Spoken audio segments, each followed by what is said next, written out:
ఇప్పుడు చూడబోతున్నాము. చాప్టర్ పేరేంటంటే 'ఇండియా ఆఫ్టర్ ఇండిపెండెన్స్'. స్వతంత్రం మనకొచ్చిన తర్వాత పరిస్థితులు, పరిణామాలు ఏ విధంగా ఉన్నాయి? దాన్ని మనము ఏ విధంగా డీల్ చేసి మన భారతదేశానికి ఒక రాజకీయ వ్యవస్థని ఇవ్వడంలో కాన్స్టిట్యూయెంట్ అసెంబ్లీ గాని, కాన్స్టిట్యూషన్ ఏర్పాటు చేయడంలో ఏ విధమైనటువంటి చర్యలు తీసుకున్నారు? ఎవరెవరు ఎట్లా పార్టిసిపేట్ చేశారు? ఏంటి అనేది మనం ఈ చాప్టర్‌లో చూస్తామనమాట. సో, ఈ చాప్టర్‌లో మెయిన్ థింగ్ ఏంటంటే మనకి ఒక కొత్త స్వతంత్ర దేశం వచ్చింది. కానీ ఒక డివైడెడ్ నేషన్ అన్నమాట. సో, పాకిస్తాన్ కూడా పార్టిషన్ అయింది. అదే టైంలో మనకు తెలిసిన విషయమే గదా! సో, ఇక్కడ మనకి 3 మేజర్ ఛాలెంజెస్ ఉన్నాయి. మనకి ఇండిపెండెన్స్ వచ్చే టైంకి 3 మేజర్ ఛాలెంజెస్ ఉన్నాయి. ఒకటేంటంటే ఈ పార్టిషన్ జరగడం వల్ల పాకిస్తాను సెపరేట్ కంట్రీగా ఎందుకెళ్ళింది? ముస్లిమ్స్‌కి సెపరేట్ కంట్రీ కావాలని చెప్పి ఎళ్ళింది. అంటే రిలిజియన్ బేసిస్ మీద ఒక సెపరేట్ కంట్రీ తీసుకున్నారన్నమాట. సో, ఆ టైంలో రెఫ్యూజీస్‌గా ఉన్నవాళ్ళు అంటే ఆ టైంలో పాకిస్తాన్ కరెక్ట్‌గా పార్టిషన్ జరిగే టైంలో, విభజన జరిగే టైంలో పాకిస్తాన్‌లో ఉండేవాళ్ళు ఇండియాలో జీవించాలనుకునే వాళ్ళు 8 మిలియన్ మంది రెఫ్యూజీస్ వచ్చేసారు. అంటే వలస వచ్చేసారనమాట. వాళ్ళు పాకిస్తాన్ వదిలేసి వలసొచ్చేసారు. సో, వలసొచ్చిన వాళ్ళకి food, clothing, shelter basic needs ఇవ్వాలి. సో, అదొక మెయిన్ అండ్ జాబ్స్ గూడా. అక్కడున్న జాబ్స్ అన్ని వదిలేసొచ్చారు. అది మెయిన్ ఛాలెంజ్ అన్నమాట. ఇంకో ఛాలెంజ్ ఏంటి? మనకి ఇండియాలో ఇండియా మొత్తము జాగ్రఫికల్ పార్ట్ ఇండియా అంటే ఇండిపెండెన్స్ టైమ్ అప్పటికి ఇండియా అంటే నేను ఏమంటున్నానంటే ఇప్పుడున్న పాకిస్తాన్, బంగ్లాదేశ్, నేపాల్ గూడా కలిసున్నాయన్నమాట. సో, ఈ పర్టిక్యులర్ రీజియన్ మొత్తము బ్రిటిషర్స్ కింద లేదు. కొన్ని ప్రాంతాలు బ్రిటిషర్స్ కిందున్నాయి. కొన్ని ప్రిన్స్లీ స్టేట్స్ అంటే స్వతంత్ర రాజులు పరిపాలిస్తా ఉన్నారు. మహారాజాస్, నవాబ్స్ వీళ్ళు పరిపాలిస్తున్నారన్నమాట. సో, ఈ ప్రిన్స్లీ స్టేట్స్ యొక్క స్టేటస్ ఏంటి? ఈ ప్రిన్స్లీ స్టేట్స్‌ని దగ్గర దగ్గర 500 ప్రిన్స్లీ స్టేట్స్ ఉన్నాయన్నమాట. ఈ ప్రిన్స్లీ స్టేట్స్‌ని మనము కలుపుకోవాలి ఇండియాలో. అది ఏ విధంగా జేయాలి? అది ఇంకో ఛాలెంజ్. ఇంకొక మోస్ట్ ఇంపార్టెంట్ ఛాలెంజ్ ఏంటంటే కొత్తగా ఎస్టాబ్లిష్ అయిన కొత్తగా స్వతంత్రం వచ్చిన మన కంట్రీకి ఏ విధమైనటువంటి పొలిటికల్ సిస్టమ్ ఉందో మనము డిసైడ్ చేసుకోవాలి. అంటే ఏ విధమైనటువంటి రాజకీయ వ్యవస్థ అంటే పార్లమెంటరీ సిస్టమా? ప్రెసిడెన్షియల్ సిస్టమా? లేపోతే ఆహ్, ఇంకా వేరు వేరు మనకి ఏ ప్రిన్సిపల్స్ ఉండాలి? డెమోక్రటిక్ ప్రిన్సిపల్స్ ఉండాలి. రిపబ్లికన్ ప్రిన్సిపల్స్ ఉండాలి. తర్వాత మనం ఒక సెక్యులర్ కంట్రీగా ఉండాలి. సోషలిస్ట్ కంట్రీగా సో, ఇట్లాంటి ఈ రాజకీయ వ్యవస్థ అంతా ప్రజల యొక్క ఆశయాలని చేరుకునేలాగా ఉండేటువంటి పొలిటికల్ సిస్టమ్ తీసుకురావాలి. అది ఇంకో ఛాలెంజ్ అన్నమాట. సో, ఈ 3 most vital challenges and crucial challenges సవాళ్ళు మనం ఎదుర్కోవాల్సింది. సో, ఫర్దర్ ఎళ్ళే ముందు చూడండి. గాంధీ గారు చనిపోయిన తర్వాత ఆయన అస్థికలు అలహాబాద్‌లో ఏసేటప్పుడు వచ్చినటువంటి జనం ఫుల్లుగా. సో, నాథూరాం గాడ్సే గాంధీ గారిని చంపేశారు. సో, అది తెలిసిన విషయమే. ఎందుకు అనంటే ఆయనకి గాంధీ గారు చెప్పినటువంటి ఒక ప్రిన్సిపల్ ఏంటంటే హిందూస్, ముస్లిమ్స్ కలిసికట్టుగా శాంతియుతంగా జీవించాలన్న పిలుపు ఆయన నాథూరాం గాడ్సేకి మింగుడు పడలేదన్నమాట. ఆయన ఒప్పుకోలేకపోయాడు ఆ పర్టిక్యులర్ కాన్సెప్ట్‌ని. అందుకని ఈ పర్టిక్యులర్ స్టెప్ తీసుకోవాల్సొచ్చింది. సో, ఫర్దర్ మనం వెళ్ళేటప్పటికి మనకి 1947 అప్పటికి ఇంకొన్ని విషయాలు మనకి ఏంటి అంటే ఆ టైంలో అప్పటికే మన ఇండియాలో ఆహ్, చాలా డివిజన్స్ ఉన్నాయి. ఏ బేసిస్ మీద డివిజన్స్ ఉన్నాయి? కాస్ట్ డిస్క్రిమినేషన్ ఉంది. ఇక్కడ చూడండి. High caste and low caste ఆ డివిజన్స్ ఉన్నాయి. ఆ తర్వాత బిట్వీన్ మెజారిటీ హిందూ కమ్యూనిటీ ఉంది అండ్ అదర్ ఫెయిత్స్ కూడా ఉన్నాయి. వేరే కమ్యూనిటీస్ కూడా ఉన్నారు. Muslims, Christians, Hindus, Jains, Parsis, Buddhist అందరూ ఉన్నారనమాట. అదే టైంలో ఇంకోటి మనకి లింగ్విస్టిక్ డైవర్సిటీ. అంటే మనకి భాషపరమైనటువంటి భిన్నత్వం. సో, డిఫరెంట్ లాంగ్వేజెస్ మాట్లాడే వాళ్ళున్నారు. డిఫరెంట్ డ్రెసెస్ ఏసుకునే వాళ్ళున్నారు. డిఫరెంట్ ఫుడ్ హ్యాబిట్స్ పాటించే వాళ్ళున్నారు. డిఫరెంట్ ప్రొఫెషన్స్ ఉద్యోగాలు చేసుకునే వాళ్ళున్నారు. సో, ఇన్ని రకాలైనటువంటి డిఫరెన్సెస్ ఉన్నాయి ఇండియాలో. కాకపోతే అల్టిమేట్ ఎయిమ్ ఏంటి?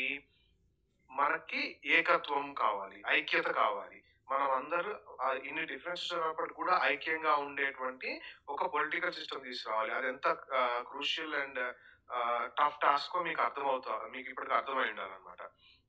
సో, ఒక పక్క ఇన్ని డిఫరెన్సెస్ ఉన్నటువంటి దేశంలో ఐక్యత తీసుకురావాలి ఒక ఛాలెంజ్. ఇంకో ఛాలెంజ్ ఏంటి? అదే టైంలో అందరిలో ఐక్యత తీసుకురావడమే గాకుండా, మన దేశాన్ని అభివృద్ధి చెందాలి. Problem of development. అభివృద్ధి చెందాలి. ఎదుగుదల ఉండాలి. సో, ఇన్ని ఫీచర్స్ మధ్యలో అంటే ఇన్ని డైవర్సిఫైడ్ ఛాలెంజెస్, మనకి ఎన్ని భిన్నత్వమైనటువంటి సవాళ్ళను ఎదుర్కోవాల్సి ఉందన్నమాట.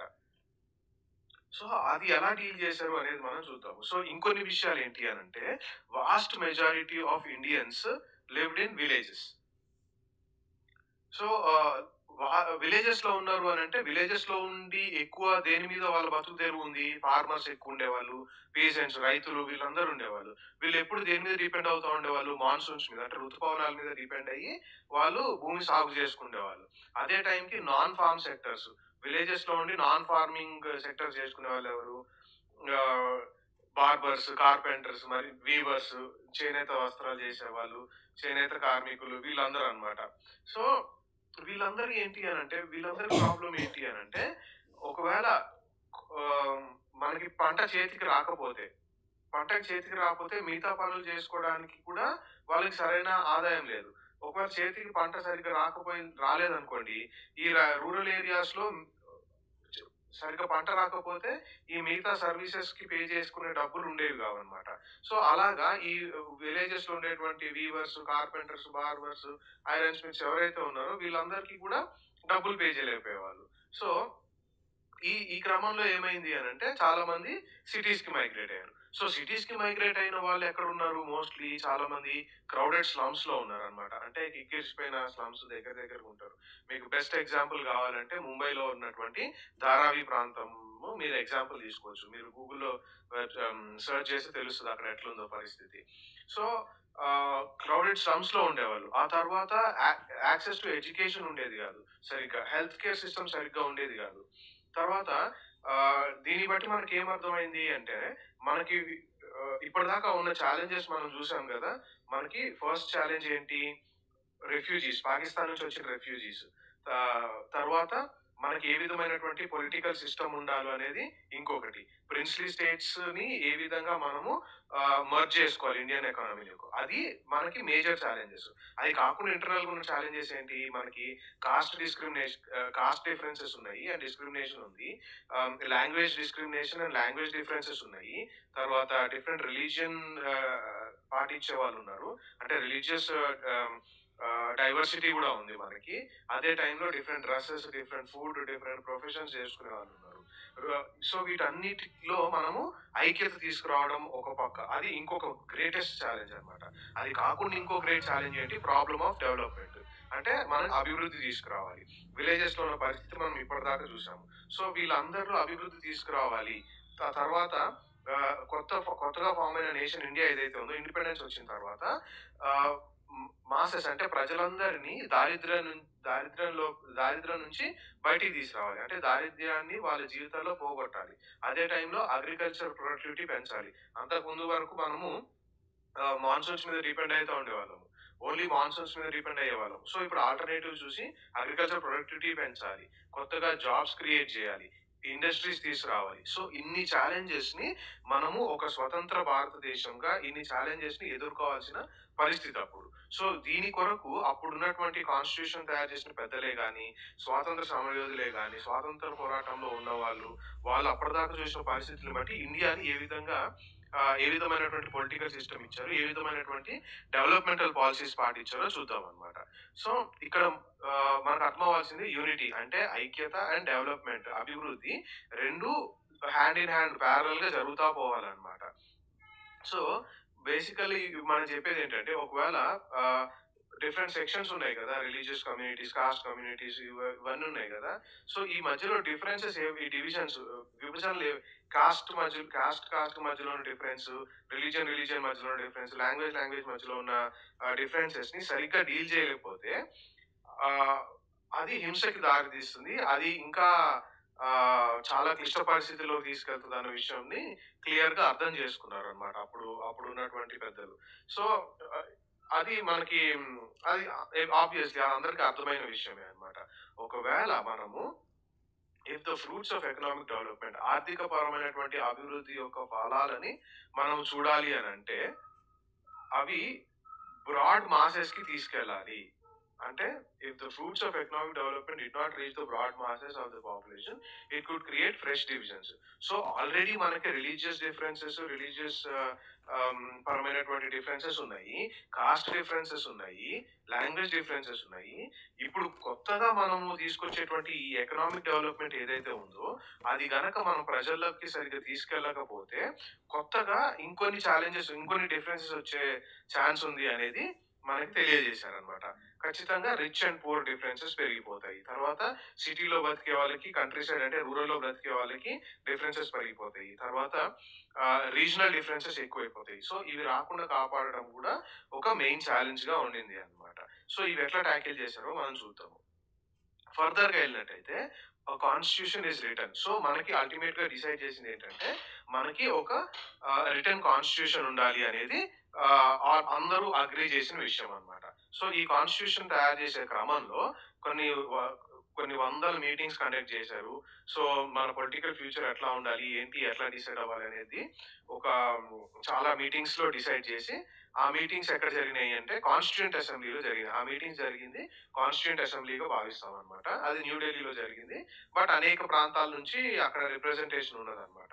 ఈ డిస్కషన్స్ రాను రాను మనకి ఒక ఇండియన్ కాన్స్టిట్యూషన్ 26 జనవరి 1950లో మనము విత్ ఎఫెక్ట్ లోకి వచ్చింది కదా. సో ఆ రోజు కాన్స్టిట్యూషన్ రావడానికి కారణము ఈ కాన్స్టిట్యూంట్ అసెంబ్లీలో జరిగిన డిస్కషన్స్ అన్నమాట.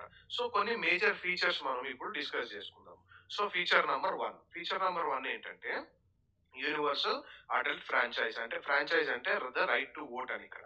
సో యూనివర్సల్ అడల్ట్ ఫ్రాంచైజ్ అని అంటే యాక్చువల్లీ మీనింగ్, ఆ 3 వర్డ్స్ యొక్క మీనింగ్ ఏంటంటే ఫలానా ఏజ్ దాటినటువంటి వ్యక్తి, వాడు రిచ్ అయినా పూర్ అయినా, లోవర్ కాస్ట్ అయినా హై కాస్ట్ అయినా, ఏ రిలీజియన్ పాటించినా, ఉద్యోగం ఉన్నా లేకపోయినా, ఏది ఉన్నా కానీ ఫలానా ఒక ఏజ్ డిసైడ్ చేస్తారో ఆ ఏజ్ కనుక కంప్లీట్ అయితే వాడికి లేదా ఆమెకి ఖచ్చితంగా ఓటు హక్కు కల్పించడం అన్నమాట. So that is called universal adult franchise. So ఈ పర్టికులర్ విషయంలో యునానిమస్ గా కాన్స్టిట్యూంట్ అసెంబ్లీలో అందరూ ఒప్పుకున్నారు అనమాట ఈ పర్టికులర్ విషయాన్ని. సో మనం ఈ విషయాన్ని బట్టి ఇండియా ఎందుకు గర్వపడాలి అని అంటే వేరే కంట్రీస్ ఉన్నాయి కదా, యునైటెడ్ కింగ్డమ్ అంటే బ్రిటిష్, తర్వాత అమెరికా లాంటి కంట్రీస్ లో కూడా ఎప్పుడు వాళ్ళకి ఇండిపెండెన్స్ వచ్చిన తర్వాత ఒకేసారి అందరికి ఓటు హక్కు ఒకేసారి రాలేదు. అక్కడ స్టేజెస్ గా వచ్చింది అనమాట. ఫస్ట్ ఏంటంటే ఎవరికైతే ప్రాపర్టీ ఉందో వాళ్ళు మాత్రమే ఓటు వేసే హక్కు ఉండేది యునైటెడ్ స్టేట్స్ అండ్ యూకేలో. ఆ తర్వాత ఎడ్యుకేటెడ్ గా ఎవరు ఉంటారో వాళ్ళకి మాత్రమే, తర్వాత వాళ్ళని కూడా ఈ ఓటింగ్ ఏమంటారు ఓటు గ్రూప్ లో ఇంక్లూడ్ చేశారు. ఆ తర్వాత వర్కింగ్ క్లాస్ వాళ్ళని ఇంక్లూడ్ చేశారు. వర్కింగ్ క్లాస్ వాళ్ళు ఓట్ వేయాలంటే ఓ పెద్ద స్ట్రగులే జరిగింది అనమాట. ఆ తర్వాత చాలా మంది ఉమెన్ కూడా పోరాడి వాళ్ళు కూడా ఓటు హక్కు పొందుకున్నారు అనమాట. సో కానీ ఇండియా విషయంలో మాత్రం మనకి ఆ, స్వాతంత్రం వచ్చిన వెంటనే, ఇండిపెండెన్స్ వచ్చిన వెంటనే అందరికీ సమాన ఓటు హక్కు కలిగింది. జెండర్ డిఫరెన్స్ లేకుండా, caste difference, class difference, education difference లేకుండా. సో ఈ ఫోటో చూస్తే మీకు అర్థమవుతుంది అనమాట. కాన్స్టిట్యూంట్ అసెంబ్లీలో జరిగిన మీటింగ్స్ ఇట్లా ఉండేవి. జవహర్ లాల్ నెహ్రూ గారు ఇక్కడ మనకి ఆబ్జెక్టివ్స్ ఆఫ్ కాన్స్టిట్యూషన్ ని ఇంట్రడ్యూస్ చేస్తున్నారు ఇక్కడ. సో ఈ విధంగా మనకి ఫీచర్ నెంబర్ 1 ఇండిపెండెన్స్ తర్వాత వచ్చింది. Feature number 2 granted equality before the law to all citizens. అంటే భారత పౌరులు ఎవరైతే ఉంటారో వాళ్ళందరికీ చట్టం సమానంగా వర్తిస్తుంది. Point number 1. అందరి ముందు చట్టం సమానంగా వర్తిస్తుంది అందరికి. Point number 1. చట్టం ముందు అందరూ సమానులే అనేది పాయింట్ నెంబర్ 2 అనమాట. ఈక్వాలిటీ బిఫోర్ లాలో మీరు అర్థం చేసుకోవాల్సిన ఆ 2 సెంటెన్సెస్ అనమాట. సో నువ్వు ఏ కాస్ట్ అయినా, ఏ రిలీజియన్ అయినా సంబంధం లేదు, regardless of their cost and religion చట్టం అందరికి సమానంగా వర్తిస్తుంది అనేది ఫీచర్ అనమాట. సో కొంతమంది ఇండియన్స్ ఏమని భావించారంటే ఆ టైంలో సమ్ ఇండియన్స్ హూ విష్డ్ మన political system based on Hindu ideals ఉండాలి, హిందూ స్టేట్ గా మనము వ్యవహరించాలి అని అన్నారు. సో వెంటనే ఏంటి అని అంటే వెంటనే ఒక కౌంటర్ ఆర్గ్యుమెంట్ ఏమని వచ్చింది అని అంటే పాకిస్తాన్ ఎగ్జాంపుల్ తీసుకున్నారు. అంటే ఒక రిలీజియన్ బేసిస్ మీద ఒక కంట్రీ ఫామ్ అవడం వల్ల పాకిస్తాన్ ఎటువంటి ఏ విధంగా డివైడ్ అయిపోయింది అంటే అక్కడ మెయిన్ చెప్పాల్సింది ఏంటంటే ఇవాళ రిలీజియన్ బేసిస్ మీద డివైడ్ అవుతాము, ఆ తర్వాత లాంగ్వేజ్ అవ్వచ్చు, ఆ తర్వాత కాస్ట్ అవ్వచ్చు, ఆ తర్వాత మరింకోటి అవ్వచ్చు. సో మనం డివైడ్ అవ్వడం స్టార్ట్ చేస్తే మన మనుషుల మధ్యలో ఎప్పుడు డిఫరెన్సెస్ ఉంటానే ఉంటాయి. సో ఇట్లా డివైడ్ చేసుకుంటా పోతే ఎప్పటికీ డివైడ్ అయితేనే ఉంటాము అనే ఒక ఒపీనియన్‌తో ఇక్కడ పాకిస్తాన్ ఎగ్జాంపుల్ చూపించారనమాట. సో, ఎప్పుడు అప్పుడు జవహర్‌లాల్ నెహ్రూ ఆయన అన్నాడనమాట. ఆయన ఏమని ఒపీనియన్ చెప్పాడంటే, ఇండియా ఎప్పటికీ ఒక హిందూ పాకిస్తాన్ అవ్వలేదు, అవ్వకూడదు కూడా అనేది ఆయన చెప్పినటువంటి ఒపీనియన్ అన్నమాట. సో, ఇక్కడ మనకు అర్థమైంది గదా! Right to equality. తర్వాత ఇంకో విషయము ఇక్కడ మనకు మెన్షన్ చేసింది ఏంటంటే, ఇప్పుడు హిందూ స్టేట్ రావాలనుకుంటున్నారు. ఓకే. అది ఆ ఆర్గ్యుమెంట్‌ని ఓకే అనుకున్నప్పుడు, మనకి ఇంకోటేంటి, మన ఇండియన్ పాపులేషన్‌లో ముస్లిమ్స్ అప్పుడు చాలా అంటే గుడ్ నంబర్ ఆఫ్ ముస్లిమ్స్ ఉన్నారు. సిక్కులున్నారు, క్రిస్టియన్స్ ఉన్నారు, పార్సీస్ ఉన్నారు, జైన్స్ ఉన్నారు. So, under the new constitution, ఈ న్యూ కాన్స్టిట్యూషన్‌లో హిందూస్‌కి ఏదైతే రైట్ ఉంటదో, అన్ని రిలీజియన్స్‌కి సమానమైనటువంటి రైట్స్ అండ్ ప్రివిలేజెస్ ఉండాలి. అన్ని రైట్స్ ఉండాలి అనేది, సేమ్ ఆపర్చునిటీస్ ఉండాలి. సేమ్ ఆపర్చునిటీస్ అంటే అవకాశాలు ఉండాలి అనేది మనకి మెన్షన్ చేశారు. సో, ఇక్కడ మనకి బేసికల్లీ ఇక్కడ చెప్పే విషయం ఏంటంటే, రిలీజియన్ పరంగా ఎవరు డిస్క్రిమినేట్ చేయకూడదు. సో, మనకి religion is not a criteria for anything. మనకి జాబ్ ఆపర్చునిటీస్‌లో అయినా గానీ, వేరు వేరు గవర్నమెంట్ సెక్టార్స్‌లో అయినా గానీ, ప్రైవేట్ సెక్టార్‌లో అయినా గానీ, ఏ సెక్టార్‌లో అయినా గానీ, కంప్లీట్‌గా ఇండియాలో మనకి అందరికీ సమాన హక్కులు ఇర్రెస్పెక్టివ్ ఆఫ్ రిలీజియన్, కాస్ట్ ఇవన్నీ ఉంటాయన్నమాట. సో, అది ఫీచర్ నంబర్ 2. ఇప్పుడు మనం ఫీచర్ నంబర్ 3కెళ్తే, afforded special privileges for the poorest and most disadvantaged section. సింపుల్‌గా చెప్పాలంటే, పూరెస్ట్ సెక్షన్ ఎవరైతే ఉన్నారో, డిసడ్వాంటేజ్ సెక్షన్ ఎవరైతే ఉన్నారో, వెనుకబడిన వర్గాలు ఎవరైతే ఉన్నారో, వీళ్ళందరికీ ఒక స్పెషల్ ప్రివిలేజెస్ ఇచ్చారు. అదే మనము రిజర్వేషన్స్ అని పిలుచుకుంటా ఉంటామన్నమాట. సో, ఇక్కడ మనకి తెలియజేసింది ఏంటి అనంటే, ప్రాక్టీస్ ఆఫ్ అన్‌టచబిలిటీ. అంటరానితనము మన భారతదేశపు ఒక చరిత్రలో ఒక మాయని మచ్చలాగా ఉండిపోయింది. సో, అది అబాలిష్ చేయాలి. అది తీసేయాలి. అదే విధంగా హిందూ టెంపుల్స్‌లోకి లోవర్ కాస్ట్ వాళ్ళకి ఆ ప్రవేశం ఉండేది కాదు. సో, ఇంతకుముందు ఉట్టి హైయర్ కాస్ట్‌కి ప్రవేశం ఉండేది గదా! అది ఆ పర్టిక్యులర్ డిస్క్రిమినేషన్‌ని తీసేసి అందరికీ టెంపుల్స్‌లోకి యాక్సెస్ ఇవ్వాలి. అందరూ వాటర్ ఛానెల్స్ ఏవైతే ఉంటాయో, డ్రింకింగ్ వాటర్ ఫెసిలిటీస్ గానీ, ఏవైనా గానీ అందరూ సమానంగా పబ్లిక్ ఫెసిలిటీ ఏదున్నా గానీ సమానంగా పంచుకోవాలి అనేది అక్కడ మెన్షన్ చేశారనమాట. అంటే మన భావన కాన్స్టిట్యూయెంట్ అసెంబ్లీలో ఈ డిస్కషన్స్ కూడా వచ్చినాయన్నమాట. సో, ఈ డిఫరెన్సెస్ పోవాలి అనంటే ఎంతో కొంత స్పెషల్ ప్రివిలేజ్ ఇవ్వాలి అనేది, అంటే ఆల్రెడీ కొన్ని కాస్ట్ అడ్వాంటేజెస్ పొజిషన్‌లో ఉన్నాయి. కొన్ని కాస్ట్ డిసడ్వాంటేజ్ పొజిషన్‌లో ఉన్నాయి. సో, ఆ టైంలో అందరికి ఈక్వాలిటీగా తీసుకొస్తే, ఏ రేట్‌లో అంటే ఎంత రేట్‌లో అయితే హై కాస్ట్‌లో డెవలప్ అవుతుంటారో, లోవర్ కాస్ట్ వాళ్ళు కూడా అదే రేట్‌లో డెవలప్ అవుతుంటారు. సో, ఆ డెవలప్‌మెంట్ రేట్స్ ఏముంటది గానీ, ఒకే లెవెల్‌కి రాలేరు కదా! అందుకని ఏం చేశారంటే, వీళ్ళకి స్పెషల్ ప్రివిలేజెస్ వస్తే మరింత మెరుగుగా వీళ్ళు పొలిటికల్‌గా గానీ, లేపోతే జాబ్ ఆపర్చునిటీస్‌లో గానీ, చట్టసభల్లో గానీ పార్టిసిపేట్ చేయొచ్చు. అందుకని వీళ్ళకి ఏం చేశారంటే, కాన్స్టిట్యూయెంట్ అసెంబ్లీ ఆల్సో రికమెండెడ్ కొన్ని percentage of seats in legislature. ఎందుకు? లెజిస్లేచర్‌లో అండ్ జాబ్స్‌లో. ఎందుకు అని లోవర్ కాస్ట్‌కి రిజర్వ్ చేసింది అననమాట. సో, ఆ విధంగా రిజర్వేషన్స్ అనే ఒక కాన్సెప్ట్ అప్పుడొచ్చింది ఆ పరిస్థితుల్లో. సో, ఇక్కడేంటంటే ఒక చిన్న ఆర్గ్యుమెంట్ ఉంది. అదేంటంటే ఇద్దరు వ్యక్తుల మధ్యలో ఏంటి అనంటే, హరిజన్స్ ఎవరైతే ఉంటారో, హరిజన్స్ అంటే అప్పుడు లోవర్ కాస్ట్ వాళ్ళనమాట. హరిజన్స్ ఎవరు అయితే ఉంటారో వాళ్ళు క్యాండిడేట్స్ వాళ్ళకి సరైన గ్రేడ్స్ లేవు, సరైన చదువు లేదు ఇండియన్ అడ్మినిస్ట్రేటివ్ సర్వీస్‌లో ఉండడానికి అని ఒకళ్ళు ఆర్గ్యుమెంట్ తీసుకొచ్చారు. దానికి కౌంటర్ ఆర్గ్యుమెంట్ ఏమొచ్చింది అనంటే, ఈ అప్పర్ కాస్ట్ వల్లనే మాకు ఆ పర్టిక్యులర్ గ్రేడ్స్ గానీ, ఆ పర్టిక్యులర్ ఎడ్యుకేషన్ గానీ దొరకట్లేకపోయింది అనేది ఒక ఆర్గ్యుమెంట్ తీసుకొచ్చారు. సో, నేనిక్కడ ఈ ఎగ్జాంపుల్ ఎందుకు చెప్పాను అనంటే, కాన్స్టిట్యూయెంట్ అసెంబ్లీలో జరిగిన డిస్కషన్స్, తర్వాత కాన్స్టిట్యూయెంట్ అసెంబ్లీ తర్వాత మనకొచ్చినటువంటి ఇండియన్ కాన్స్టిట్యూషన్ ఏదైతే ఉందో, అది జస్ట్ ఒక రాతపూర్వకమైన ఒక బుక్‌లో రాసేసి, ఇదే కాన్స్టిట్యూషన్ అని అనలేదు. ఈ విధంగా ప్రతి ఒక్క చిన్న విషయం మీద కొన్ని వందల discussions, arguments, counter arguments, discussions, debates, deliberations అన్నీ జరిగినాయన్నమాట. సో, మన కాన్స్టిట్యూషన్‌లో పొందుపరిచిన ప్రతి ఒక్క విషయం వెనకాల ఒక ఎలాబరేట్ డిస్కషన్ ఉంది. ఎలాబరేట్ రీజనింగ్ ఉంది. అప్రోప్రియేట్ థింకింగ్ ఉందన్న విషయాన్ని ఇప్పుడు మీకు తెలియజేయడం కోసం నేను ఈ ఆర్గ్యుమెంట్ గురించి చెప్పానన్నమాట.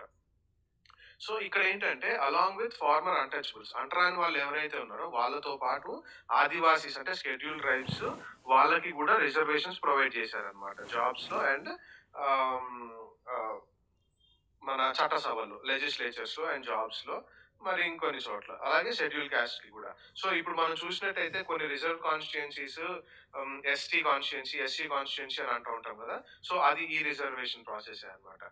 ఆహ్, ఎందుకు అనంటే అప్పుడు వాళ్ళు డిసడ్వాంటేజ్ పొజిషన్‌లో ఉన్నారు. డిస్క్రిమినేట్ అయ్యి ఉన్నారన్నమాట. వివక్ష ఉన్నది. వాళ్ళకి సరైన ఫెసిలిటీస్ అందలేదు. సరైనటువంటి సర్వీసెస్ అందలేదు అనేది. సో ట్రైబల్స్‌కి ప్రొవైడ్ చేయడానికి గల రీజన్ ఏంటి అంటే వాళ్ళకి ఎప్పుడు ఈ modern health care system and education ఎప్పుడు అందలేదు వాళ్ళకి. ఫారెస్ట్‌లో ఆహ్, ఫారెస్ట్‌లో ఉండేవాళ్ళు వాళ్ళెప్పుడు. ఫారెస్ట్‌లో ఉండి వాళ్ళని ఎంజాయ్ చేయనిచ్చారా అంటే లేదు. అప్పుడు బ్రిటిష్ ప్రభుత్వం కొన్ని చట్టాలు తీసుకొచ్చి ఫారెస్ట్ ల్యాండ్స్ యూజ్ చేయకుండా రిస్ట్రిక్షన్స్ విధించింది కదా! మనం ప్రీవియస్ చాప్టర్స్‌లో చదువుకున్నాము. సో, ఈ కొత్త ప్రివిలేజ్ ఇవ్వడం వల్ల వాళ్ళని కొంచెం అడ్వాంటేజెస్ పొజిషన్‌లో పెట్టినట్టు ఉంటదని చెప్పి ఈ రిజర్వేషన్స్ ప్రొవైడ్ చేశారు. సో, అదే అన్నమాట. ఆ తర్వాత ఏంటి అనంటే మోస్ట్ ఇంపార్టెంట్ థింగ్ ఇవాళ మన ఫెడరల్ స్ట్రక్చర్ ఆఫ్ ఇండియాకి కారణమైంది. కాన్స్టిట్యూయెంట్ అసెంబ్లీ ఎలాబరేట్ డిస్కషన్స్ చేసింది. సెంట్రల్ గవర్నమెంట్‌కి ఎంత పవర్ ఇవ్వాలి? స్టేట్ గవర్నమెంట్‌కి ఎంత పవర్ ఇవ్వాలి? వాళ్ళకి పవర్స్ ఇస్తే ఎవరి పరిధి ఎంత? ఇయన్నీ డిసైడ్ చేయడానికి ఒక ఎలాబరేట్ డిస్కషన్ చేసిందనమాట. కొంతమంది ఏమన్నారు అనంటే, సో సెంట్రల్‌కి కొన్ని పవర్స్, స్టేట్స్‌కి కొన్ని పవర్స్ ఇవ్వాల్సిందే. ఎందుకు అనంటే స్టేట్ గవర్నమెంట్ ప్రజలకి మరింత దగ్గరగా ఉంటది కాబట్టి సర్వీసెస్ అందజేయడానికి ఈజీగా ఉంటది అనేది కొంత ఆర్గ్యుమెంట్. సో డిసైడ్ అయింది ఏంటి? సెంట్రల్ గవర్నమెంట్, స్టేట్ గవర్నమెంట్ ఉండాలి. కాకపోతే ఎవరికి ఎక్కువ పవర్స్ ఉండాలి? ఎవరు స్ట్రాంగ్ ఉండాలి అనేది ఇక్కడ డిస్కషన్ అన్నమాట. కొంతమంది ఏమనుకున్నారు? Central sensor should be foremost అంటే సెంటర్‌కి ఒక హైయర్ అథారిటీ అంటే స్ట్రాంగ్ సెంటర్ ఉండాలి అనేది వాళ్ళు వ్యక్తపరిచినటువంటి ఒపీనియన్ అన్నమాట. ఎందుకు అనంటే వుడ్ బి అలా స్ట్రాంగ్‌గా సెంటర్‌కి ఎక్కువ కొంచెం పవర్స్, కొంచెం అథారిటీ, కొంచెం స్ట్రాంగ్ సెంటర్ ఉందనుకోండి. వాళ్ళు ఎక్కువ అంటే లార్జర్ పర్స్పెక్టివ్‌లో ఆలోచించి, ప్లాన్ చేసి, తర్వాత దేశ భవిష్యత్తుని, దేశం మంచి కోరి ఒక ఎలాబరేట్ అండ్ లార్జర్ ప్లాన్ ఉంటది అనేది వాళ్ళ ఒపీనియన్ అన్నమాట. ఇంకొంతమంది మెంబర్స్ ఏమన్నారు కాన్స్టిట్యుయెన్సీలో, అలా కాదు స్టేట్ గవర్నమెంట్స్ ప్రజలకి దగ్గరగా ఉంటాయి. లోకల్ నీడ్స్ అండ్ నెసెసిటీస్ వాళ్ళకి అర్థమైతాయి కాబట్టి, సో ఈ ప్రావిన్సెస్ అంటే స్టేట్స్‌కి ఎక్కువ అటానమీ ఇవ్వాలి. ఎక్కువ స్వయం ప్రతిపత్తి ఇవ్వాలి. తర్వాత వాళ్ళకి స్వతంత్రత ఇవ్వాలి అనేది ఆహ్, మరికొంతమంది ఒపీనియన్ అన్నమాట. సో, జనరల్‌గా ఏమన్నారంటే మైసూరు అంటే మైసూర్ పరిపాలించే వాళ్ళు వీళ్ళేమన్నారంటే డెమోక్రసీ అంటే ఒకవేళ ఈ ప్రెజెంట్ సిస్టమ్‌లో మన ప్రజాస్వామ్య వ్యవస్థ ఢిల్లీలోనే సెంటర్ అయిపోయి ఉంటే ఆహ్, మిగతా కంట్రీ అలాగా పరిపాలించలేకపోవచ్చు. కంట్రీ అంతా అంటే సమానంగా కాన్సంట్రేట్ చేయలేకపోవచ్చు అనేది వాళ్ళ ఒపీనియన్ అన్నమాట. సో, వీళ్ళు గూడా అదే అన్నారు. మెడ్రాస్ పరిపాలించే వాళ్ళు గూడా అదే అన్నారు. ఏంటి? ఇనిషియల్ రెస్పాన్సిబిలిటీ ప్రాథమికమైనటువంటి బాధ్యత స్టేట్స్‌కే ఉండాలి. ప్రావిన్సెస్‌కి ఉండాలి. సో, ప్రావిన్షియల్ గవర్నమెంట్స్‌కి ఎక్కువ స్వయం ప్రతిపత్తి ఉండాలి. ఇమ్మీడియేట్‌గా ఏదన్నా సర్వీసెస్ చేపట్టాలన్నా, గవర్నెన్స్ చేయాలన్నా అనేది అప్పుడు వ్యక్తపరిచినటువంటి ఒపీనియన్ అన్నమాట. సో, అల్టిమేట్‌గా కాన్స్టిట్యూషన్ ఎట్లా వచ్చింది? అల్టిమేట్‌గా ఎటువంటి కాన్స్టిట్యూషన్‌లో ఎట్లా ఉండాలి అని అనుకున్నారంటే, ఒక బ్యాలన్స్ ఉండాలి అనేది ఫైనల్‌గా ఇచ్చినటువంటి కంక్లూజన్‌కి వచ్చారన్నమాట. సో, పైన డిస్కషన్స్ అంతా చూస్తే ఒక స్ట్రాంగ్ సెంటర్ ఉండాలి. అదే విధంగా స్టేట్స్‌కి కూడా అటానమీ స్వయం ప్రతిపత్తి ఉండాలి అనేది వాళ్ళు తీసుకొచ్చినటువంటి ఆహ్, ఈ union list, state list and concurrent లిస్ట్‌లో అర్థమైతది. సో, యూనియన్ లిస్ట్‌లో ఏంటంటే జనరల్‌గా డిఫెన్స్, ఫారెన్ అఫైర్స్, ఆహ్, టాక్సేషన్ వీటికి సంబంధించి కొన్ని సబ్జెక్ట్స్ ఉంటాయన్నమాట. ఈ పర్టిక్యులర్ మ్యాటర్స్‌లో వరకు మాత్రము యూనియన్ లిస్ట్ అంటే యూనియన్ గవర్నమెంట్ మాత్రమే చట్టాలు చేయగలదు. చట్టాలు సవరించగలదు. అదే టైంలో ఏంటంటే స్టేట్ లిస్ట్ ఏదైతే ఉంటదో, ఆ స్టేట్ లిస్ట్‌లో ఉండే సబ్జెక్ట్స్‌లో హెల్త్, ఎడ్యుకేషన్, పోలీసింగ్ ఇవన్నీ స్టేట్ లిస్ట్ కిందకొస్తాయి. స్టేట్ లిస్ట్‌లో ఉండే సబ్జెక్ట్స్‌లో ఓన్లీ స్టేట్స్ అంటే ప్రావిన్సెస్ మాత్రమే చట్టాలు, సవరణలు చేయగలవు అనేది మెన్షన్ చేశారన్నమాట. సో, తర్వాత కంకరెంట్ లిస్ట్ అని ఒకటి తయారు చేశారు. అంటే యూనియన్ ఈ కంకరెంట్ లిస్ట్ లో ఉండే సబ్జెక్ట్స్ అగ్రికల్చర్ వీటన్నిటి మీద సెంట్రల్ గవర్నమెంట్ చట్టాలు చేయొచ్చు, సవరణలు చేయొచ్చు. స్టేట్ గవర్నమెంట్ చట్టాలు చేయొచ్చు, సవరణలు చేయొచ్చు. కానీ అల్టిమేట్ గా ఎవరి చట్టం అప్హోల్డ్ అవుతుంది అని అంటే సెంట్రల్ గవర్నమెంట్ అప్హోల్డ్ అవుతుంది అనమాట. ఈ కంకరెంట్ లిస్ట్ లో ఉన్నటువంటి సబ్జెక్ట్స్ చూస్తే ఒకవేళ కాంప్లిమెంటరీగా ఉంటే రెండు ఓకే, రెండు చట్టాలు నడుపుకోవచ్చు. అలా లేని పక్షంలో ఏదైనా కాన్ఫ్లిక్ట్ వస్తే సెంట్రల్ గవర్నమెంట్ చేసినటువంటి ఒక చట్టము అప్హోల్డ్ అవుతుంది. సో ఇక్కడ మనకు అర్థమవ్వాల్సిన విషయం ఏంటంటే మనకి ఈ బ్యాలెన్స్ మెయింటైన్ చేస్తూనే మనకి ఒక స్ట్రాంగ్ సెంటర్ వైపు అంటే federal system with unitary bias ఒక స్ట్రాంగ్ సెంటర్ వైపు మన కాన్స్టిట్యూషన్ మొగ్గు చూపించారు అనే విషయాన్ని అర్థం అవ్వాలి. అది ఫ్యాక్ట్ కూడా. సో ఇంకా మేజర్ డిబేట్స్ జరిగినాయి. అది దేని గురించి? లాంగ్వేజ్ గురించి. చాలా మంది వాదించినటువంటి ఒక వాదన ఏంటంటే ఇంగ్లీష్ లాంగ్వేజ్ బ్రిటిషర్స్ తో పాటు వచ్చింది కాబట్టి ఇక బ్రిటిషర్స్ తో పాటే ఇంగ్లీష్ లాంగ్వేజ్ ని కూడా వదిలేసి పంపించేసేయాలి. మనము హిందీ లాంగ్వేజ్ ని టేక్ ఓవర్ చేయాలి. ఇండియా యొక్క national language Hindi take over చేయాలనేది కొంతమంది ఒపీనియన్ అన్నమాట. కానీ మన సౌత్ ఇండియాలో మరీ ముఖ్యంగా చూసుకున్నట్టయితే నాన్ హిందీ స్పీకింగ్ పీపుల్ మనకు తెలుసు కదా, ఆరియన్స్ ద్రవిడియన్స్ డివైడ్ ఉంది. సో ఈ ద్రవిడియన్ లాంగ్వేజెస్ అంటే సౌత్ ఇండియన్ లాంగ్వేజెస్ మాట్లాడే వాళ్ళు అక్కడ అడ్డేశారు అనమాట. సో హిందీ పెడతారు కరెక్టే, నార్త్ వరకు మాట్లాడతారు హిందీ, నార్త్ వరకు వ్యవహారిక భాషలో ఉంటుంది. కానీ సౌత్ ఇండియాలో మలయాళము, తమిళ్, తెలుగు, కన్నడ, మరాఠీ ఈ భాషలు ఒరియా ఈ భాషలు మాట్లాడే వాళ్ళ పరిస్థితి ఏంటి? వీళ్ళెవరు హిందీ మాట్లాడరు కదా. సో ఇప్పుడు మీరు హిందీ ఇంపోజ్ చేస్తున్నట్టు అవుతుంది కదా. ఈ విధంగా మీరు హిందీ ఇంపోజ్ చేస్తా ఉంటే లాంగ్వేజ్ పరమైనటువంటి డైవర్సిటీ, లింగ్విస్టిక్ డైవర్సిటీ అంటే లాంగ్వేజ్ లో భాష పరమైనటువంటి భిన్నత్వాన్ని మీరు గౌరవించట్లేదనే కదా అనే ఒక ఆర్గ్యుమెంట్ వీళ్ళు లేపబట్టారు అనమాట.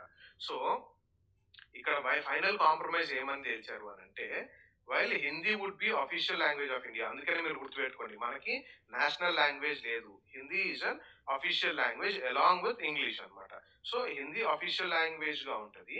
అదే విధంగా కొన్ని కోర్ట్ ట్రాన్సాక్షన్స్, సర్వీసెస్, స్టేట్స్ మధ్యలో కమ్యూనికేషన్స్ ఏవైతే ఉంటాయో అవి ఇంగ్లీష్ లో చేసుకోవచ్చు అనేది ఫైనల్లీ ఒక కంక్లూజన్ కి వచ్చారనమాట. సో ఈ కాన్స్టిట్యూషన్ ఫ్రేమింగ్ అంతట్లో చాలా ముఖ్యమైన పాత్ర పోషించింది డాక్టర్ బిఆర్ అంబేద్కర్ గారు. ఇది జగమెరిగిన సత్యం, చెప్పవసరం లేదు. ఆయన డ్రాఫ్టింగ్ కమిటీ చైర్మన్ గా ఉన్నారు. మన కాన్స్టిట్యూషన్ ఫ్రేమింగ్ లో చాలా ఇంపార్టెంట్ పాత్ర పోషించారు అనేది అందరికీ తెలిసిన విషయమే అనమాట. సో ఈయన మెన్షన్ చేసిన విషయాలు ఏంటంటే పొలిటికల్ డెమోక్రసీ వస్తుంది. అంటే పొలిటికల్ డెమోక్రసీ అని అంటే రాజకీయ పరంగా ఇప్పుడు యూనివర్సల్ అడల్ట్ ఫ్రాంచైజ్ అని పెట్టాము. ఈ విధంగా ఓటింగ్ ద్వారా ప్రజలందరూ మన పొలిటికల్ సిస్టమ్ లో, మన ప్రజాస్వామ్య వ్యవస్థలో భాగం అవుతారు. ఓకే, ఆ తర్వాత ఇప్పుడు మనకి ఇంకా పొలిటికల్ డెమోక్రసీలో పీపుల్స్ పార్టిసిపేషన్ ఎక్కువైంది. పిఐఎస్ ద్వారా లేకపోతే ఎన్జిఓస్ ద్వారా అన్ని విధాలుగా మనకి ఎక్కువ డెవలప్ అవుతూ వచ్చింది. కానీ పొలిటికల్ డెమోక్రసీ మనము సాధించినంత మాత్రాన సరిపోదు. మనం ఇంకా ఏం సాధించాలి? ఎకనామిక్ అండ్ సోషల్ డెమోక్రసీ అంటే ఆర్థిక పరమైనటువంటి, సామాజిక పరమైనటువంటి ప్రజాస్వామ్య వ్యవస్థ. జనరల్ ప్రజాస్వామ్య వ్యవస్థ అంటే ఏంటి మనకు అందరికి తెలిసింది కదా. What is democracy? అందరికీ అన్ని వనరులు అందుబాటులోకి రావాలి, అందరికీ సమానంగా ఆర్థిక వ్యవస్థలో ఉన్నటువంటి అడ్వాంటేజెస్ తీసుకోవాలి, సామాజిక పరంగా అందరూ సమానంగా ట్రీట్ చేయబడాలి, అందరికీ సమాన హక్కులు ఉండాలి, సమానమైనటువంటి ప్రివిలేజెస్ ఉండాలి. ఇవన్నీ ఎకనామిక్ అండ్ సోషల్ డెమోక్రసీ అనమాట. So it's important to achieve economic and social democracy along with political democracy అని చెప్పి మనకి డాక్టర్ బిఆర్ అంబేద్కర్ గారు తెలిసారనమాట. ఆయన చెప్పింది ఏంటంటే రైట్ టు ఓట్ ఒక్కటి ఇచ్చినంత మాత్రాన సమాజంలో ఉన్నటువంటి అసమానతలు, ఇప్పుడు మీకు రైట్ టు ఓట్ హక్కు ఇచ్చారండి అంటే 5 సంవత్సరాలకు ఒకసారి మీరు వెళ్ళి ఓట్ వేసినప్పుడు మీకు ఆ పర్టికులర్ అందరికి సమానంగా ఉంటుంది. ఆ తర్వాత ఇంటికి వచ్చిన తర్వాత మళ్ళీ 5 సంవత్సరాల్లో సమాజంలో హైయర్ క్యాస్ట్, లోవర్ క్యాస్ట్ ఆ డిఫరెన్సెస్ ఉంటూనే ఉంటది కదా. మళ్ళీ హైయర్ క్యాస్ట్ వాడు లోవర్ క్యాస్ట్ ట్రీట్మెంట్ ఉంటూనే ఉంటది. తర్వాత రిచ్ పూర్ మధ్యలో డిఫరెన్స్ ఉంటూనే ఉంటది. ఓటేసి వస్తారు కానీ ఈ డిఫరెన్సెస్ పోవట్లేదు కదా. సో ఈ డిఫరెన్సెస్ కూడా రిచ్ పూర్ డిఫరెన్స్ పోవాలి, upper caste lower caste difference కూడా పోవాలి అని అంటే మనకి సోషల్ డెమోక్రసీ అవసరం. అంటే సామాజిక పరమైనటువంటి ప్రజాస్వామ్యము, సామాజిక పరమైనటువంటి సమానత్వాలు తీసుకురావాలి అనేది ఆయన మెన్షన్ చేసినటువంటి డిస్కషన్ అన్నమాట. సో ఆయన ఇంకో విషయం ఏం తెలిపారు అని అంటే మనం ఒక కొత్త లైఫ్ ఆఫ్ కాంట్రడిక్షన్స్ లోకి వెళ్తున్నాము అనేది ఆమ్, ఆయన ఆయన ఏమన్నారంటే, ఇక ముందు ఎప్పుడైతే ఈ డిఫరెన్సెస్ తీసేయాలన్నప్పుడు కాంట్రడిక్షన్స్ వస్తాయి, ఒకళ్ళ మధ్యలో ఒకళ్ళ డిసగ్రిమెంట్ వస్తుంది, ఇట్లాంటి అన్ని వస్తూ ఉంటాయి. సో ఇందులో కూడా మనము ఏ విధంగా ట్యాకిల్ చేయాలి అనేది ఆయన లేవనెత్తినటువంటి ఒక క్వశ్చన్ అన్నమాట. In politics we will have equality. మనకి రాజకీయ పరంగా ఈక్వాలిటీ ఉంటుంది, అందరికీ సమానమైనటువంటి ఓటు హక్కు ఉంటుంది, ఎవరైనా ఎలక్షన్స్ కంటెస్ట్ చేయొచ్చు. కొన్ని వెనుకబడిన వర్గాలు ఎదగాలి కాబట్టి రిజర్వేషన్స్ ప్రొవైడ్ చేశారు, ఆ విషయంలో ఈక్వాలిటీ ఉంటుంది. కానీ సోషల్ అండ్ ఎకనామిక్ లైఫ్ లో ఇన్ఈక్వాలిటీస్ ఉంటానే ఉంటాయి. దాన్ని అధిగమించడమే ఒక స్వతంత్ర దేశంగా మన ముందున్నటువంటి ప్రాథమికమైనటువంటి ఒక సవాలు అనేది మనకు అక్కడ మెన్షన్ చేశారు. సో పాలిటిక్స్ లో చూసుకున్నట్టయితే, అదే ఇందాక నేను చెప్పా కదా, ఒక మనిషికి ఒక ఓటు ఒక వాల్యూ అన్నమాట. సో ఒక ఓటు ఒక మనిషి, ఒక ఓటు ఒక వాల్యూ. కానీ ఎకనామిక్ సిచ్యువేషన్ లో కూడా అలాగా రావాలి. అలాగా అప్పుడు పరిస్థితులు లేవు, ఇంక ఇవాళ పరిస్థితులు కూడా అలా లేవులేండి. ఎవరైతే ధనికులు ఉన్నారో వాళ్ళు అధిక ధనికులు అయిపోతున్నారు, పేదవాళ్ళు దారిద్ర్యంలోకి వెళ్ళిపోతున్నారు, ఇన్కమ్ ఇన్ఈక్వాలిటీస్ పెరిగిపోతున్నాయి అని చెప్పి ఇంటర్నేషనల్ ఆర్గనైజేషన్స్ చాలా వరకు రిపోర్ట్స్ ఇచ్చినాయి. అది కూడా మీరు లింక్ చేసుకోవచ్చు అన్నమాట ఇక్కడికి. సో ఎకనామిక్ స్ట్రక్చర్ లో అండ్ సోషల్ స్ట్రక్చర్ లో చేంజెస్ రావాలి అనేది. So how are states to be formed? So next major thing already discuss చేసాం కదా, లింగ్విస్టిక్ పరంగా అనేక రకమైనటువంటి డిఫరెన్సెస్ ఉన్నాయి. తర్వాత ప్రిన్స్లీ స్టేట్స్ కూడా ఉన్నాయి. సో ఈ కొత్తగా ఫామ్ అయ్యేటువంటి స్టేట్స్ కి పవర్స్ ఇచ్చారని మనం పైన చెప్పుకున్నాం కదా. సో ఇప్పుడు మీకు క్వశ్చన్ ఏంటంటే, ఇండియన్ స్కెడ్యూల్స్ లో ఈ union list, state list, concurrent list and residuary list A schedule లో ఉంటాయో మీరు కామెంట్ సెక్షన్ లో పెట్టాలి నాకు. సో ఈ స్టేట్స్ ఏ విధంగా డివైడ్ చేశారు అనేది చూద్దాం. కొంచెం చరిత్ర ఆలోచిస్తే 1920లో Indian National Congress main party in freedom struggle గా ఉండింది అనమాట. సో వాళ్ళు చేసినటువంటి ప్రామిస్ ఏంటంటే, ఒక కంట్రీ ఇండిపెండెన్స్ వచ్చిన తర్వాత major linguistic group, major language మాట్లాడే వాళ్ళు ఎవరున్నారో ఒక మేజర్ లాంగ్వేజ్ మాట్లాడే వాళ్ళందరికీ ఒక స్టేట్ ఇస్తాము అని వాళ్ళు అప్పుడు ప్రామిస్ చేశారనమాట. కానీ ఇండిపెండెన్స్ తర్వాత అది కుదరలేదు. సో వాళ్ళు అక్కడ అది వాళ్ళు చేసిన ప్రామిస్ నిలబెట్టుకోలేకపోయారు. కానీ అది ఎందుకు చేయలేకపోయారు అనడానికి రీజన్ ఏంటంటే, అప్పటికే రిలీజియన్ బేసిస్ మీద డివైడ్ అయిపోయి పాకిస్తాన్ వెళ్ళిపోయింది. పాకిస్తాన్ తో పాటు మంచి సారవంతమైన భూములు కూడా వెళ్ళిపోయాయని మేజర్ ఆర్గ్యుమెంట్ ఉండింది. ఇప్పుడు లాంగ్వేజ్ బేసిస్ మీద కూడా ఇట్లా సపరేట్ స్టేట్స్ మనం డివైడ్ చేయడం స్టార్ట్ చేస్తే, నెక్స్ట్ లాంగ్వేజ్ బేసిస్ మీద సపరేట్ అయిపోరు అనే గ్యారంటీ ఏంటి అనే ఒక దీని మీద లాంగ్వేజ్ బేసిస్ మీద సపరేట్ స్టేట్ ఫామ్ చేయడానికి ఒప్పుకోలేదన్నమాట. సో చెప్పా కదా, హిందూ ముస్లిం కమ్యూనల్ రైట్స్, ఈ కమ్యూనల్ గొడవలు ఎంతటి కదా మన పార్టీషన్ టైంలో అత్యంత హింసాత్మకమైనటువంటి పరిస్థితులు మనం చూడాల్సి వచ్చింది అనమాట. సో ఇలాంటి డిఫరెన్స్ లాంగ్వేజ్ కూడా క్రియేట్ చేయకూడదు అని భావించి నెహ్రూ గారు, వల్లభాయ్ పటేల్ గారు వీళ్ళందరూ లింగ్విస్టిక్ స్టేట్స్ అంటే భాష బేసిస్ మీద ఒక సపరేట్ స్టేట్ క్రియేట్ చేయడానికి వ్యతిరేకంగా ఉన్నారనమాట. సో ఇప్పుడు మనకి ఈ సపరేట్ స్టేట్ డిస్కషన్ వచ్చేటప్పటికి సపరేట్ స్టేట్స్ చేయాలి అనేది ఒకటి ఇంపార్టెంట్ టాస్కే.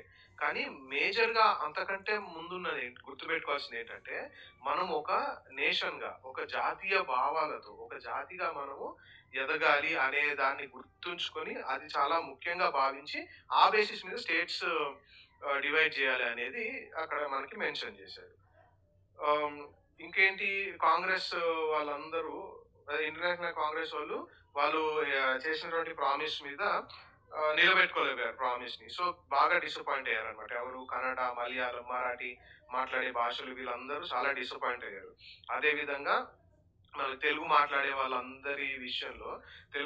వాళ్ళందరికీ సపరేట్ స్టేట్ కావాలి అని చెప్పి, మెడ్రాస్ ప్రెసిడెన్సీ నుంచి సపరేట్ స్టేట్ కావాలి అని చెప్పి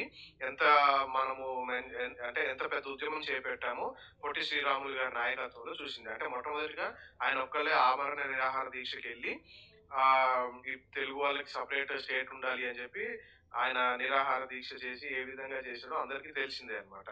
సో ఈయన చేసినటువంటి ఈ పర్టికులర్ క్యాంపెయిన్, అదే టైంలో black flags, slogans, we want Andhra అనే ఒక నినాదము, ఇవన్నీ చేపట్టారు. సో అంటే ఇంకా ససేమిరా ఒప్పుకునేదే లేదు. ఖచ్చితంగా సెపరేట్ ఆంధ్ర స్టేట్ కావాలి. ఎందుకంటే తెలుగు భాష మాట్లాడే వాళ్ళ వంటి వాళ్ళ కల్చర్‌ని, వాళ్ళ ఇంట్రెస్ట్‌ని ప్రొటెక్ట్ చేయాలంటే సెపరేట్ స్టేట్ ఉండాలి అని చెప్పి ఆహ్, ఆయన మెన్షన్ చేసి, ఆయన చేసినటువంటి తీసుకున్నటువంటి ఆ డెసిషన్ పట్ల కూడా చాలా మంది సపోర్ట్ చేశారనమాట.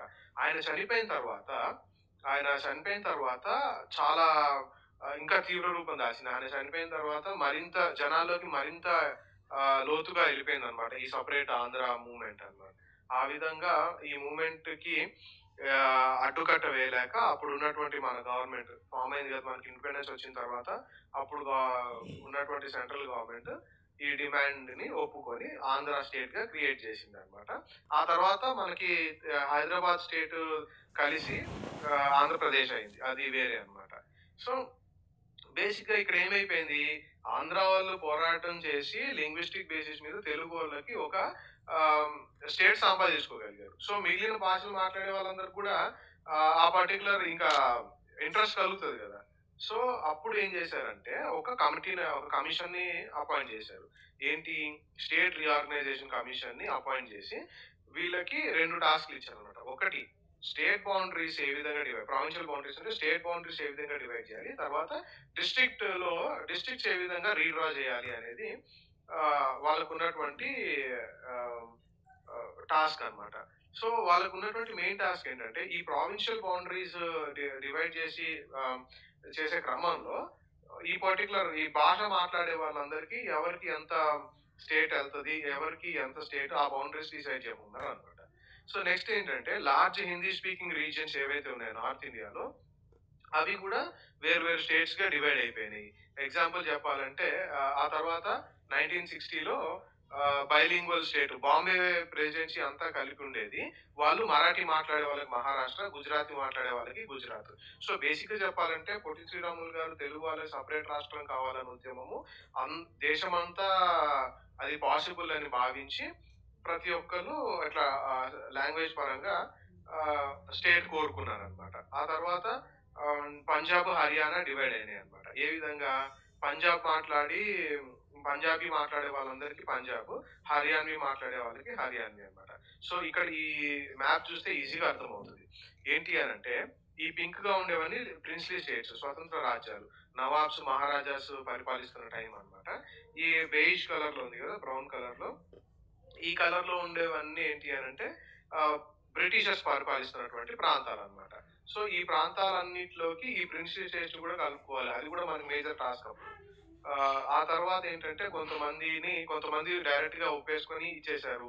తర్వాత ఇంకొంతమందినికి ఫోర్స్‌ఫుల్‌గా తీసుకోవాల్సొచ్చింది. ఎగ్జాంపుల్ హైదరాబాద్ స్టేట్ అన్నమాట. ఆర్మీని డిప్లాయ్ చేసి. సో, అప్పుడున్నటువంటి ప్రిన్స్లీ స్టేట్స్ ఇవి. ఇప్పుడు 1 నవంబర్ 1956 టైంకి అప్పటికి స్టిల్ ఫంక్షనింగ్‌లో ఉన్నటువంటి princely states and other states. So, మెల్లమెల్లగా అవన్నీ కలుపుకున్న తర్వాత రీడ్రా చేసిన తర్వాత 1975లో ఇండియన్ స్టేట్స్ ఈ విధంగా ఫార్మ్ అయ్యాయి. సో, మనకిప్పుడు ఇక్కడ తెలంగాణ వచ్చింది గానీ, ఈ విధంగా మోస్ట్‌లీ లాంగ్వేజ్ బేసిస్ మీద డివైడ్ అయినాయి. ఆ తర్వాత అడ్మినిస్ట్రేటివ్ రీజన్స్ గూడా. సో, అందుకని ఇక్కడ సరిగ్గా డివైడ్ చేయలేదని చెప్తా ఉంటారు ఈ ప్రాంతంలో. ఆహ్, మహారాష్ట్ర సారీ ఇక్కడ కర్ణాటకలో, నార్థర్న్ కర్ణాటకలో కొన్ని డిస్ట్రిక్ట్స్ మరాఠీ స్పీకింగ్ పీపుల్ ఎక్కువున్నారు. మహారాష్ట్రలో కావాలని చెప్పి వాళ్ళు అడుగుతా ఉంటారనమాట. సో, ఈ బార్డర్ ఇష్యూస్ ఎప్పటికి పోవు. జరుగుతూనే ఉంటాయన్న విషయం మనకు తెలిసిందే. So, the bridge on Mahanadi river. So, ah, dams and bridges construction most important thing అయిపోయింది. ఎందుకు అనంటే, మనం ఇంతకుముందు చెప్పుకున్నాం గదా! మాన్సూన్స్ మీద డిపెండ్ అయ్యేవాళ్ళం కంప్లీట్‌గా. మాన్సూన్స్ మీద డిపెండ్ అవ్వడం వల్ల మనకి మన ప్రొడక్టివిటీ పెరగట్ల. పెరుగుతున్న పాపులేషన్ యొక్క ఆహార నీడ్స్ ఏవైతే ఉన్నాయో, ఫుడ్ నీడ్స్ అవి సర్వ్ చేయాలన్నమాట. సో, మాన్సూన్స్ మీద డిపెండ్ అయితే సరిపోవట్లేదు. సో, ఇగ dams, water sources, alternative water sources చూసుకోవాల్సొచ్చి డామ్స్ కన్‌స్ట్రక్ట్ చేశారు. తర్వాత బ్రిడ్జెస్ కన్‌స్ట్రక్ట్ చేశారు. సో, ఇదంతా part of planning for development అన్నమాట. సో, డెవలప్‌మెంట్ ప్లానింగ్ ఎట్లా జరిగిందో మనం ఇప్పుడు చూద్దాం. ప్లానింగ్ ఫర్ డెవలప్‌మెంట్ ఇది ఎట్లా జరిగింది అనంటే, ఇండియన్స్‌ని ఇండియాని మన దారిద్ర్యం నుంచి బయట తీసుకురావాలి అనంటే, టెక్నికల్ అంటే సాంకేతిక పరమైనటువంటి, పారిశ్రామిక పరమైనటువంటి భారతదేశాన్ని మనము చేరుకోవాలి అంటే మనము ఒక ప్రణాళికాబద్ధంగా ఎళ్ళాలనే విషయాన్ని వాళ్ళు గుర్తించారనమాట. సో, బేసిక్ ఆబ్జెక్టివ్స్ ఏంటి? పావర్టీ నుంచి బయటికి తీసుకురావాలి. ఆధునిక సాంకేతిక పరమైనటువంటి major technical and industrial base ఇది క్రియేట్ జేయాలి ఇండియాలో అనంటే ఎటువంటి స్టెప్స్ తీసుకున్నారో చూద్దామనమాట. సో, ప్లానింగ్ కమిషన్‌ని అప్పుడు నియమించారు. ప్లానింగ్ కమిషన్ నియమించారు. ఎందుకు అనంటే ఎకనామిక్ డెవలప్‌మెంట్ ఆర్థికపరమైనటువంటి అభివృద్ధికి అవసరమైనటువంటి డిజైన్ అండ్ పాలిసీస్‌ని తయారు చేసి దాన్ని అమలు పరచడం కోసము ప్లానింగ్ కమిషన్‌ని నియమించారప్పుడు. సో, అది చాలా మన రీసెంట్ దాకా గూడా ఉంది. ఇప్పుడు అది పోయిన తర్వాత నీతి ఆయోగ్ వచ్చింది.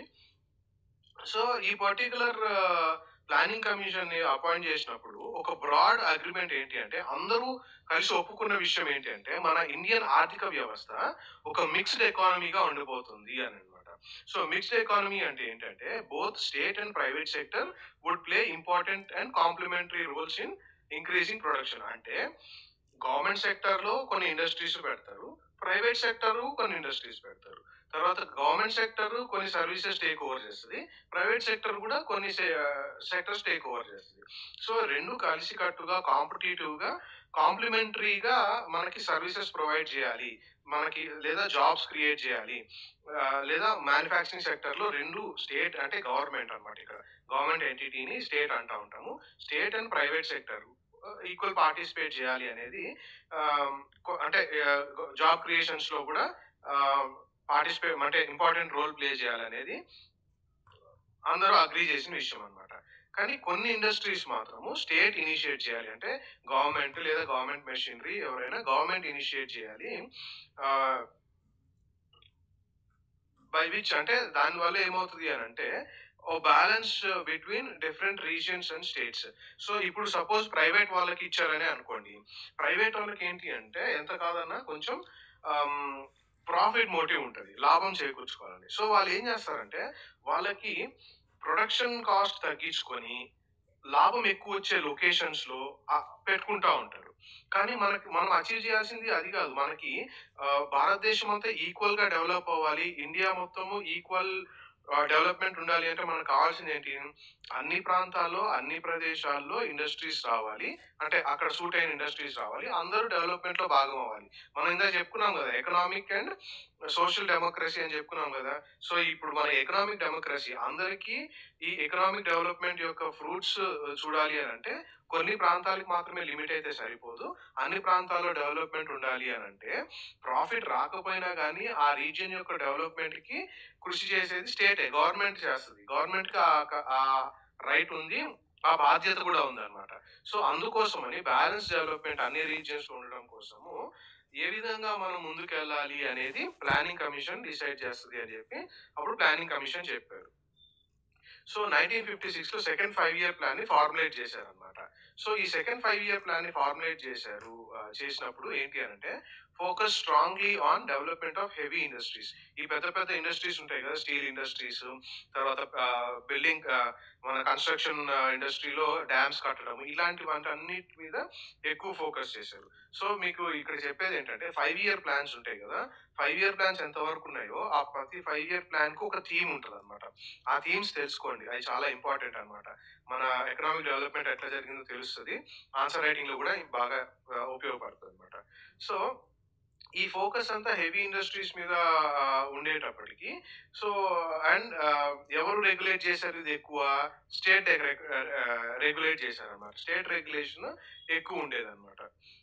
స్టేట్ రెగ్యులేషన్ ఎందుకు ఎక్కువ ఉండేది అనంటే వాళ్ళు క్రియేట్ చేసినటువంటి ఎకనామిక్ పాలిసీ ఏదైతే ఉందో ఆ ఎకనామిక్ పాలిసీని యూజువల్లీ ఏంటంటే ఏదైనా పాలిసీ వస్తే ఒక 10, 15 ఇయర్స్, 20 ఇయర్స్, 25 ఇయర్స్ టార్గెట్ ఉంటదన్నమాట. సో, ఆ పర్టిక్యులర్ ఎకనామిక్ పాలిసీని రీచ్ అవ్వాలి అనంటే స్టేట్ రెగ్యులేట్ చేసుకుంటా, గైడ్ చేసుకుంటా ఎళ్ళాలన్నమాట. సో, ఈ పర్టిక్యులర్ కాన్సెప్ట్‌కి చాలా మంది సపోర్టర్స్ ఉన్నారన్నమాట. అదే విధంగా కొంతమంది విమర్శకులు గూడా ఉన్నారు. వాళ్ళ విమర్శలేంటో మనం ఇప్పుడు చూద్దాం. సో, 5 ఇయర్ ప్లాన్స్ గురించి నెహ్రూ గారు చెప్పిందిది చదవండి. మీకు తెలుస్తది ఇంకా క్లియర్‌గా.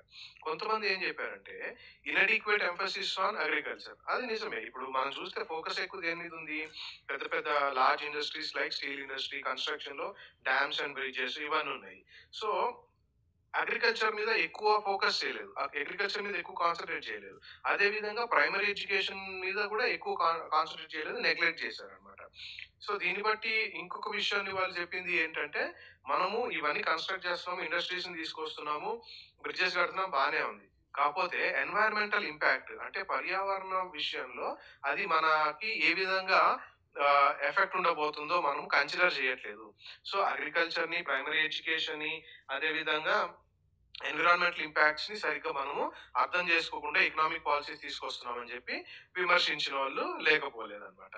సో వాళ్ళు ఏమన్నారు అని అంటే, మనము నేచర్ బ్యాలెన్స్ ని కూడా మనం డెవలప్మెంట్ ఇష్యూస్ లోకి డెవలప్మెంట్ పాలసీలో కన్సిడర్ చేసుకొని మనము చేయాలి. ఎందుకు అని అంటే ఫ్యూచర్ లో మనము ఎకనామిక్ ప్రాబ్లమ్స్ ఫేస్ చేసుకోకుండా అని చెప్పేసి వాళ్ళు అన్నారు. సో అది ఒక ఆర్గ్యుమెంట్ మన డెవలప్మెంట్ ప్రాసెస్ ఎట్లా ఉంది ఏంటి అనేది. So next most important thing ఏంటంటే ఇండియన్ ఫారెన్ పాలసీ. మీరు ఎప్పుడైనా చూసినట్టయితే మరి ముఖ్యంగా మోడర్న్ ఇండియా చదివేటప్పుడు ఇండియన్ ఫారెన్ పాలసీ చాలా ఇంపార్టెంట్. రీజన్ నెంబర్ 1 ఏంటి అంటే, అప్పుడు మనకి 1945లో సెకండ్ వార్ అయిపోయిన తర్వాత అప్పటికే మనకి ఇండియాని బ్రిటిషర్స్ ఎట్లా పరిపాలించారో స్పెయిన్ వాళ్ళు, ఫ్రెంచ్ వాళ్ళు, డచ్ వాళ్ళు వేరు వేరు ప్రాంతాల్ని పరిపాలిస్తున్నారు ప్రపంచంలో. సౌత్ అమెరికాలో ఎక్కువ స్పానిష్ ఉండేవాళ్ళు, ఇండోనేషియా, మలేషియాలో యూరోపియన్స్ అట్లా పరిపాలిస్తా ఉండేవాళ్ళు అనమాట. వాళ్ళ ఈ కంట్రీస్ అన్నిటికి దగ్గర దగ్గరగా 50 కంట్రీస్ కి ఆ 4-5 సంవత్సరాల్లో స్వతంత్రం వచ్చింది. సో ఆబ్వియస్లీ మనము మన దేశంలో ఉన్నాము అని అంటే మన నైబర్స్ ని పక్క కంట్రీస్ ని నెగ్లెక్ట్ చేయలేము కదా. సో దానికి తోడు అప్పుడే గ్లోబలైజేషన్ మెల్లమెల్లగా స్టార్ట్ అయింది. కంప్లీట్ గా లేదు కానీ స్టార్ట్ అయింది. సో ఆ పరిస్థితుల్లో మన ఫారెన్ కంట్రీస్ తో మనకున్న రిలేషన్స్ చాలా ఇంపార్టెంట్ అన్నమాట. అదే టైంలో కోల్డ్ వార్ కూడా స్టార్ట్ అయింది అప్పుడు. రష్యా ఒక బ్లాక్, యుఎస్ఎస్ఆర్ ఒక బ్లాక్, యుఎస్ఏ ఒక బ్లాక్ గా కోల్డ్ వార్ స్టార్ట్ అయింది. ఎవరు ఎవరికి సపోర్ట్ చేస్తారు, ఎవరు ఎవరికి సపోర్ట్ చేస్తే మంచిదని అప్పుడు పెద్ద డిస్కషన్ అన్నమాట ఫారెన్ పాలసీలో. కానీ మనము నాన్ అలైన్ మూవ్‌మెంట్ స్టార్ట్ చేసి మనం సెపరేట్‌గా వెళ్ళిపోయాము. సో ఇక్కడ అర్థం అవ్వాల్సింది ఏంటంటే, ఫారెన్ పాలసీ ఎందుకు ఇంపార్టెంట్ అంటే గ్లోబలైజేషన్ పరంగా అప్పటికే వరల్డ్ వార్స్ వల్ల గ్లోబల్ లెవెల్‌లో ప్రతి కంట్రీ యొక్క ఇంపార్టెన్స్ వరల్డ్ అఫైర్స్‌లో ఎంత ఇంపార్టెంటో అర్థమైందన్నమాట. సో ఆ విధంగా మనకి మన ఫారెన్ పాలసీ ఎలా ఉండాలి అనేది అప్పుడు డిసైడ్ చేయాలనుకొని మనం నాన్ అలైన్ మూవ్‌మెంట్ వైపు వెళ్ళాము. Which is really a good step అన్నమాట. ఇవాళ మనము అటు Russia relations, US relations balance గా పాటియడానికి అప్పుడు తీసుకున్నటువంటి ఆ నిర్ణయమే చాలా ప్రాముఖ్యంగా మారిందన్నమాట ఇప్పుడు. అందుకనే మనము మన ఇంటర్నేషనల్ రిలేషన్స్ ఏ ఒక్క బ్లాక్ కి ఏ ఒక్క కంట్రీకి సపోర్ట్ గా వెళ్ళం కానీ బ్యాలెన్స్ చేస్తాం. సో 2007 ఆగస్ట్ 15th టైంకి ఇండియాకి స్వతంత్రం వచ్చి 60 సంవత్సరాలు 60 ఇయర్స్ అయిందన్నమాట. సో సరే ఇప్పుడు చూసుకుందాం. అప్పుడు విషయం కాదు కానీ ఇప్పుడు దగ్గరగా 75 ఇయర్స్ 73 ఇయర్స్ 72 ఇయర్స్ మనము ఇండిపెండెన్స్ అయిందన్నమాట. సో ఇందులో మనం ఏం సాధించాము, మనము ఇండిపెండెన్స్ టైంలో మనకున్నటువంటి ఆశయాలు, మనము రీచ్ అవ్వాల్సినటువంటి గోల్స్ రీచ్ అయ్యామా లేదా, అయితే ఎలా అయ్యాము, అవ్వకపోతే ఇంకా మనం ఎలా వెళ్ళాల్సింది ఉందో చూద్దాం అనమాట. ఎప్పుడైతే మనకి ఇండియా ఒక కంట్రీగా ఫామ్ అయ్యి ఇట్లా మనకున్నటువంటి డిఫరెన్సెస్ అన్నిటిని అధిగమించుకొని ఒక కంట్రీగా ఫామ్ అయినప్పుడు చాలా మంది ఏమన్నారు అని అంటే, ఇండియా ఎక్కువ కాలము ఒక కలిసి కంట్రీగా ఉండలేదు. ఎందుకంటే కాస్ట్ డిఫరెన్సెస్ ఉన్నాయి, రిలీజియస్ డిఫరెన్సెస్ ఉన్నాయి, లాంగ్వేజ్ డిఫరెన్సెస్ ఉన్నాయి, కల్చర్స్ అయితే కొన్ని వందల కల్చర్స్ ఉన్నాయి.